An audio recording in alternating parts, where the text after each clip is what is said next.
Najprej bi se seveda v imenu Slovenske ljudske stranke zahvalil vsem volivkam in volivcem za izkazano zaupanje. Veseli smo te podpore. To je dokaz, da seveda Slovenska ljudska stranka raste, tako kot smo ves čas tudi trdili.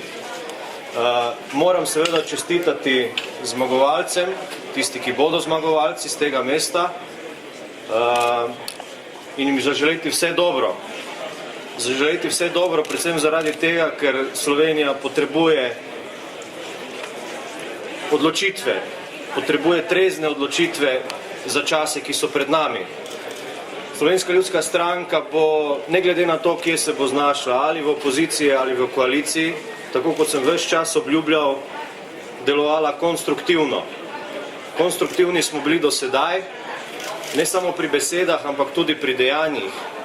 In ljudem smo skozi to volilno kampanjo obljubili, da bomo tudi v tem mandatu, ki je pred nami, v tem težkem mandatu pred nami, konstruktivni. Ne pri besedah, ampak pri dejanjih. Slovenija potrebuje sodelovanje, potrebuje konsens in predvsem konstruktivno držo vseh političnih akterjev.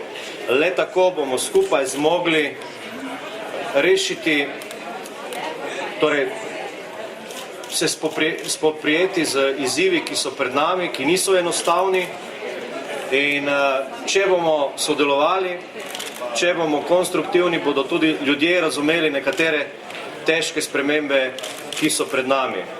Tako da pod črto Slovenska ljudska stranka je zadovoljna, gre s dvignjeno glavo v naslednji mandat, bo sodelovala in verjamem, da bomo tudi v naslednjem mandatu rasli. Hvala lepa.